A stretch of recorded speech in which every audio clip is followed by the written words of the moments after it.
My name is John Alita. I'm the Director of Community Services for the City of Stockton, and the book I chose was Siddhartha by Hermann Hesse.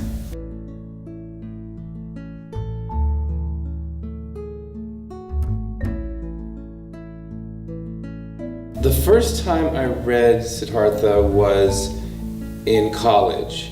I wasn't reading it for a class though. I was reading it on my own because I just was interested in the book. And I remember, at that time of life when you're young and you're still kind of more finding your way, I found that the book really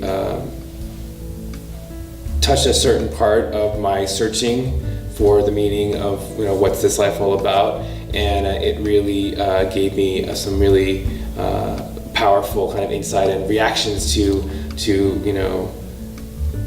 thinking about we're only here for a very short time, and to be reminded of that, and to be reminded of how important it is to figure out what we do with the 80 years or so, if we're lucky, on the planet, was it just struck me as a really powerful and yet very simple kind of story.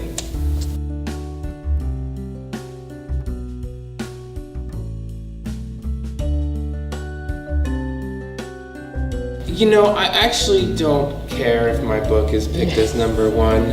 I think that there's so many amazing novels and pieces of writing that can change lives. So I think it's always a little silly to pick just one. I actually don't even expect mine to be number one. I think there's probably some others that are more popular on the list. But whether it's number one or not, I think because I feel like other people who read this book could have the same kind of experience I did in reading it, which is to really, number one, reading to me always makes you slow down. Mm-hmm. And when you are immersed in another story and whatever that story is teaching you, that being able to slow down really gives you that chance to reflect. And so I think for anyone, the opportunity to reflect in a way where you can really, ponder some questions that oftentimes we either sort of put off to the side because we get busy, or we purposely make ourselves busy so that we don't maybe have to think too much about what's coming in the future or at the end of life. Mm-hmm. I think this book really helps in a gentle way to, maybe if you're a little scared of that question, it helps in a very gentle way to help people maybe look at that question and not be so afraid of it.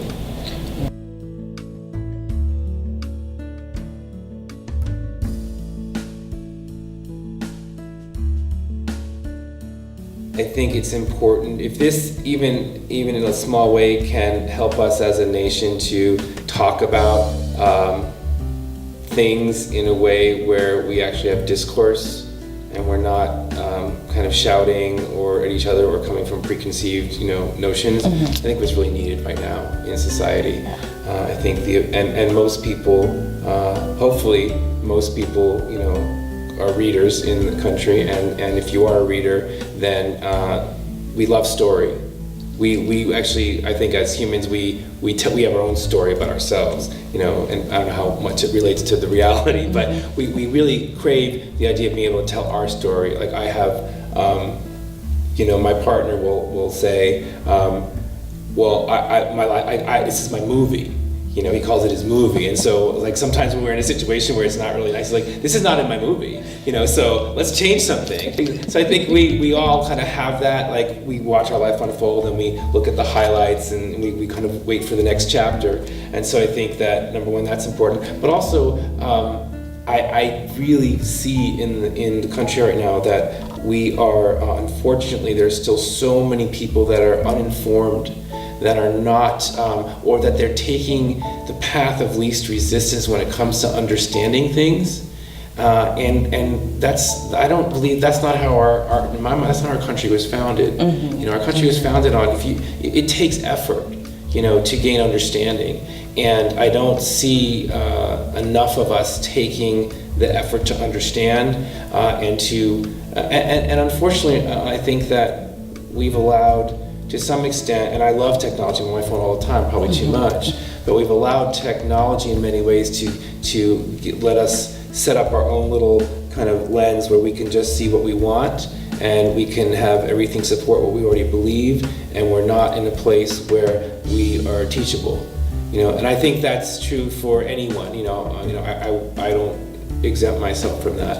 I think one of the things that I've always heard or I remembered from just people giving me advice in life is to be humble, which I think is a really great quality. It means to be teachable. It means always being willing to say, there's more I could learn.